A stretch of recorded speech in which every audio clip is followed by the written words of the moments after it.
प्रथम वर्ष संस्कृत के प्रथम प्रश्न पत्र में हम स्वप्न वासवदत्तम देख रहे हैं। देखिए, जब पद्मावती के सैनिक तपस्वियों को मार्ग से हटा रहे हैं तो योगेंद्रायण जो वेश बदल कर आए उन्हें बड़ा कष्ट हो रहा है। वासवदत्ता भी वेश बदल कर वहाँ आई हुई मगध में, वह भी घबराई हुई कहीं हमें तो नहीं हटाया जाएगा। तो इस तरह से करने के बाद फिर वासवदत्ता पूछती है कि क्या हमें भी हटाएंगे। तो योगेंद्रायण कहते हैं कि कोई बात नहीं, एवं अनिर्ज्ञातानि दैवतानि अपि अवधूयन्ते। इस प्रकार से अनजाने में देवताओं का भी तिरस्कार हो जाया करता है। देवताओं का भी लोग तिरस्कार कर देते हैं। अगर वो आपको जानते तो है नहीं कि आप भी कहीं की महारानी है, हो सकता है आपको भी हटा दे। फिर वासवदत्ता कहती है, आर्य तथा परिश्रम परिखेदम न उत्पादयति यथा अयम परिभवः। हे आर्य, परिश्रम अर्थात मार्ग की थकान, परिश्रम का अर्थ थकान होता है संस्कृत में, मार्ग की थकान तथा खेदम न उत्पादयति, उतनी थकान उतनी खिन्नता उत्पन्न नहीं कर रही है यथा अयम परिभव, जितनी यह अपमानजनक क्रिया हमें थका रही है, जो सैनिक हटा रहे हैं।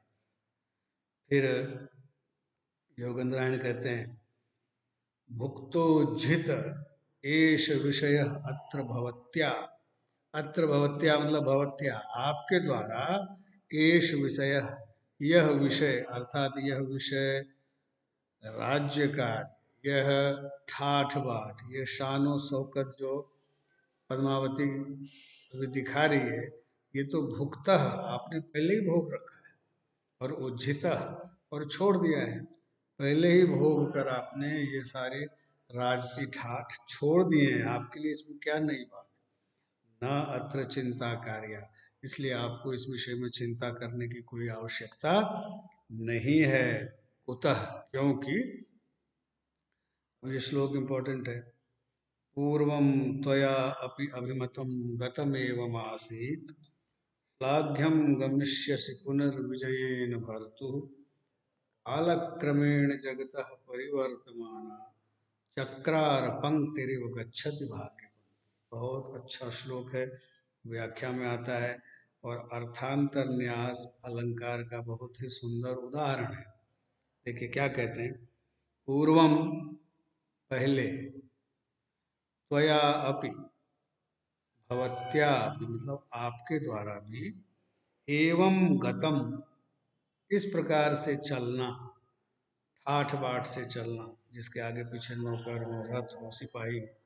पूर्वम त्वयापि एवं गतम अभिमतम आसी, पूर्व में आपके द्वारा भी इस प्रकार ठाठ बाट से चलना अभिमत था, स्वीकृत था। आप भी इसी प्रकार ठाठ बाट से चला करते थे। श्लाघ्यम गमिष्यसि पुनः विजयेन भर्तुः, भर्तुः विजयेन, पति की विजय से। भर्तुः, भर्ता शब्द का षष्ठी का एक वचन भर्तुः, अपने पति की विजयेन विजय से, पुनः श्लाघ्यम गमिष्यसि फिर इसी प्रकार प्रशंसनीय ढंग से चलोगी, महारानी की तरह चलोगी। पहले तुम भी इसी तरह से चला करती थी, तुम भी इसी प्रकार राजसी ठाठ बाट और शान से चला करती थी।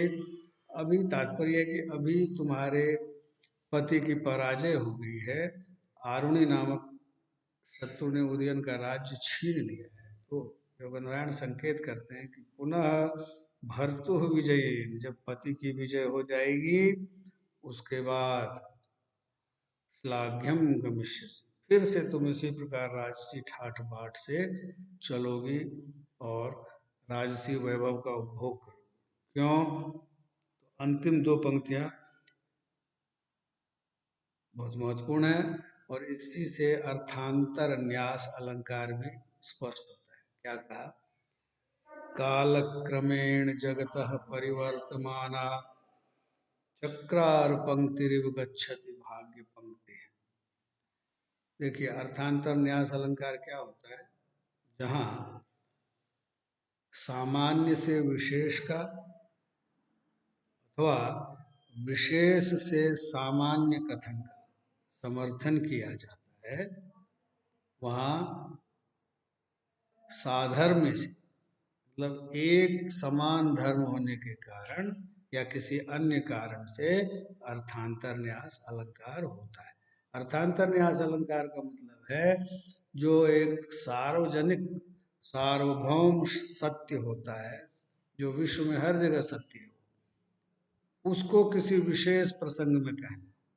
जैसे कहा भाग्य पंक्ति चक्रार पंक्तिरिव गच्छति। चक्रार पंक्ति, चक्र धन अर, चक्रार, और पंक्ति मतलब रेखा। चक्र कहते हैं पहिए को, चक्र कहते हैं पहिए को, और अर कहते हैं पहिए के अर। पहिए में जैसे आपने साइकिल का पहिया देखा होगा, उसमें वो जो छड़ें होती है, तारें होती हैं, उनको अर बोलते हैं। या पुराने समय में जब बैलगाड़ी चला करती थी तो उसमें भी आपने उसके पहिए को देखा होगा, उसमें जो वो धुरी से निकलते हुए डंडे होते थे, उनको अर कहते हैं। चक्र के अर, पहिए के अर, चक्रार, और उनकी पंक्ति यानी उनकी परंपरा। जब पहिया चलता है, गाड़ी का, रथ का, साइकिल का, कोई भी पहिया, तो जो पहिए का निचला हिस्सा है वह कभी ऊपर आ जाता है और ऊपर का भाग घूमता हुआ फिर नीचे आ जाता है, और नीचे का भाग फिर ऊपर, और ऊपर का भाग नीचे, यानी यह क्रम चलता रहता है पहिए के साथ। चक्र के अर की पंक्ति के समान, चक्रार पंक्तिरिव, पहिए के अरों के समान भाग्य पंक्ति है। मनुष्य की भाग्य पंक्ति भी होती है, भाग्य रेखा भी इसी प्रकार चढ़ती और उतरती रहती है। और कैसे? कालक्रमेण, काल के क्रम से, समय के बीतने के साथ साथ, कालक्रमेण जगतः परिवर्तमाना भाग्य पंक्ति। संसार में ये जो भाग्य पंक्ति है परिवर्तमान है, किसी का भाग्य हमेशा एक सा नहीं रहता है ना, ये हमेशा परिवर्तनशील होता है। और उसकी उपमा किससे दी, उसकी तुलना किससे की, तो पहिए के अरों से की। जैसे पहिए के अर कभी ऊपर आते हैं और वही फिर घूमते हुए नीचे आ जाते हैं, पुनः ऊपर आ जाते हैं। तो इसी प्रकार जैसे पहिया घूमता रहता है, उसी प्रकार भाग्य का पहिया भी घूमता है। भाग्य का पहिया भी सतत घूमता रहता है, परिवर्तनशील है, इस संसार में एक समान नहीं रहता। किसी का भाग्य अगर अभी साथ नहीं दे रहा है तो उसे निराश नहीं होना चाहिए। क्यों? क्योंकि इसी आशा पर यह दुनिया चलती है कि अच्छे दिन वापस आएंगे। कोई गरीब व्यक्ति है, अभी उसका भाग्य साथ नहीं दे रहा है, किसी समस्या में है, लेकिन कालक्रम से, समय के बीतने के साथ साथ भाग्य भी परिवर्तित होता है। ऐसे आपने बहुत से उदाहरण देखे सुने होंगे, जो बहुत अमीर धनाढ्य लोग थे वो सड़कों पर आ जाते हैं, भिखारी बन जाते हैं। बहुत से भिखारी भाग्य के बदलने से अथवा अपनी मेहनत से शीर्ष पर पहुंच जाते हैं। तो ये भाग्य पंक्ति इस तरह संसार में बदलती है, किसी का भाग्य हमेशा एक सा नहीं रहता। इसलिए वासवदत्ता को योगेंद्रायण सांत्वना देते हैं, तुम भी इसी तरह शान से, ठाट बाट से चला करते थे, अभी तुम्हारा भाग्य तुम्हारे साथ नहीं है, लेकिन पुनः श्लाघ्यम पुनर्गमिष्यसि विजयेन भर्तु, जब तुम्हारे पति की विजय हो जाएगी और तुम्हारा खोया हुआ राज्य वापस मिल जाएगा, तब तुम भी पुनः इसी प्रकार प्रशंसनीय ढंग से चला करोगी। ये अर्थ हुआ। इसलिए इसमें अर्थांतर न्यास सामान्य से विशेष का और विशेष से सामान्य का जहाँ समर्थन किया जाता है वहाँ अर्थांतर न्यास अलंकार